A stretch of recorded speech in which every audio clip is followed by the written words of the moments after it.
Hello, guys. Good day. This is Anne of Reinforce Me Club. Today, we are going to talk about peer pressure among teenage girls. Since this is common in teenager years, it's going to be worth talking about this time.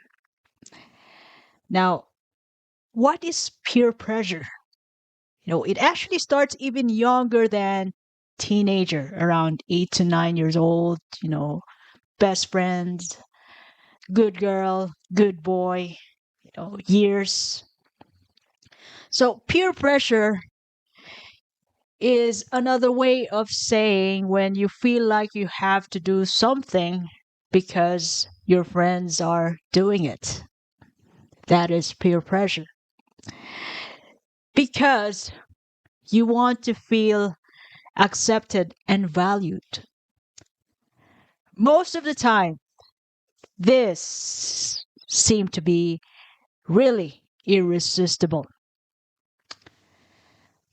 Have you heard about some teenage girls and boys who join sororities, fraternities, or even, enroll in a certain sports because they think it's cool?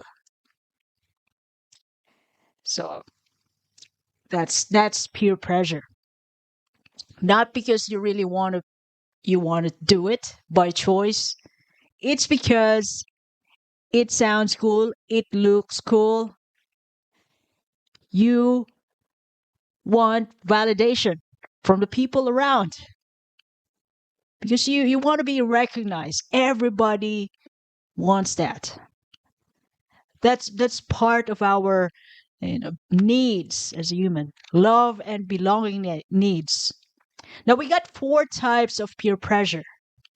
The first one is positive peer pressure. Of course, this kind of friends will help you become a better person.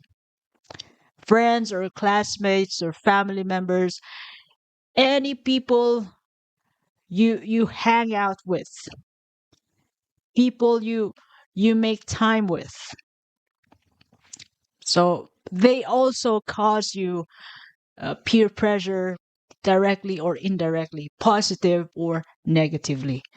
So if you got a positive peer pressure, it means that these people help you become a better person. Like you tend to help others. You are kind. You seem to have, a good workout routine because your friends do have good workout routine. You enrolled in a dancing class because your friends have enrolled in a dancing class. Friends are friends. You have a good study habit because your friend loves to study a certain subject, right? I hope you feel me. Now, speaking about the negative peer pressure, the opposite, extremely opposite to the positive peer pressure. This type of friends or people, you hang out with will cause harm in your you know in your self-worth because they teach you how to bully other people, even robbery, being mean to others, smoke and drink, sexual assault, sexting. That's one of uh, you know uniqueness of the present generations that we're in. And of course, drugs. So we really tend to be one of these people in order to feel validated, in order to feel that we belong, that we are cool, you know, the way they perceive coolness. So it's more like influence. And the third type of peer pressure is the direct peer pressure.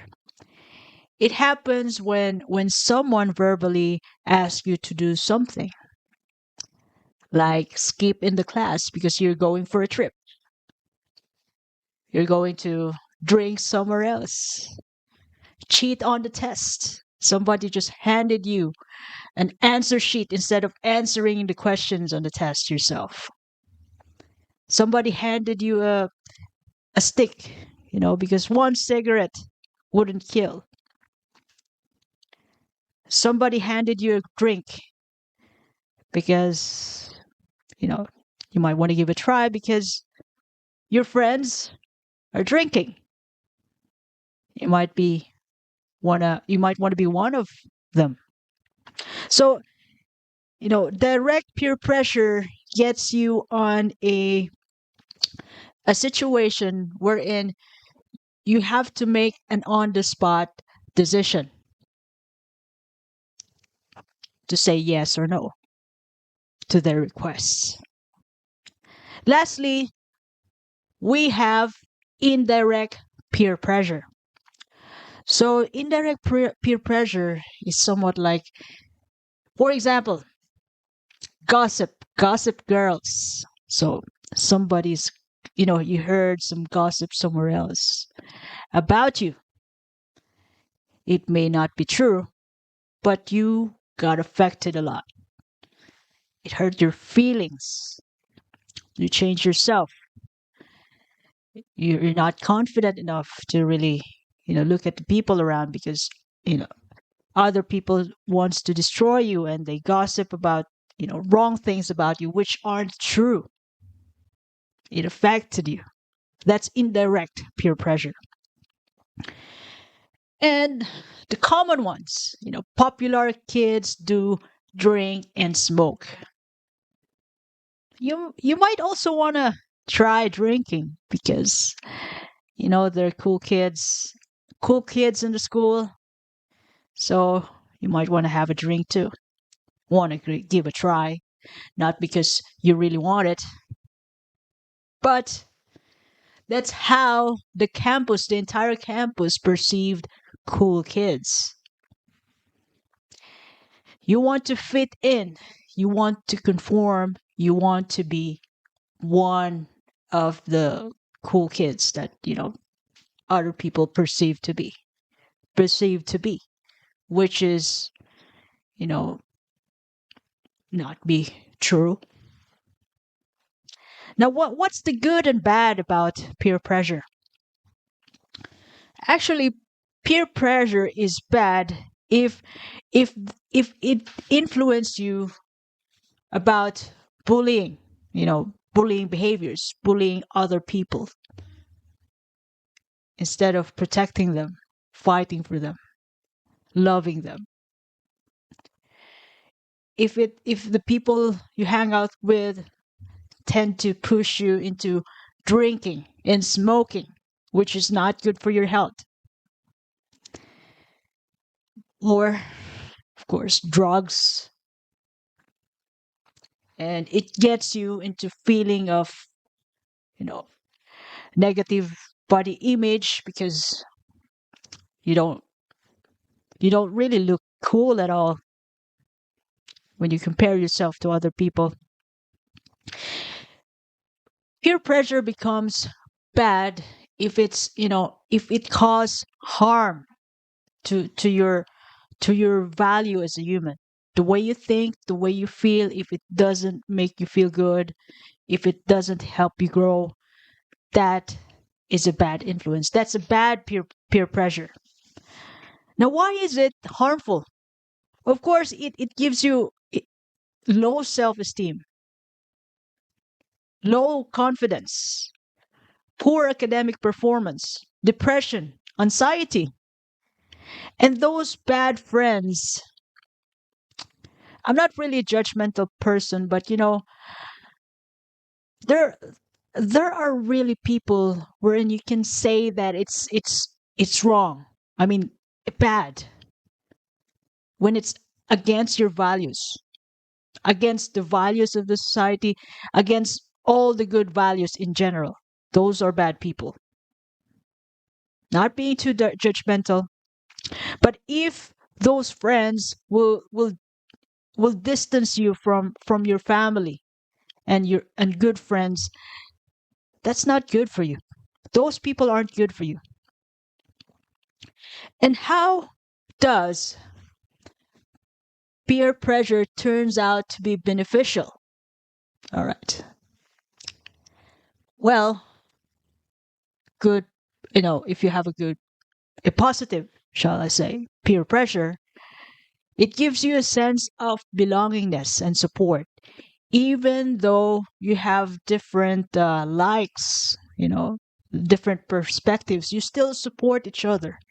You still love each other.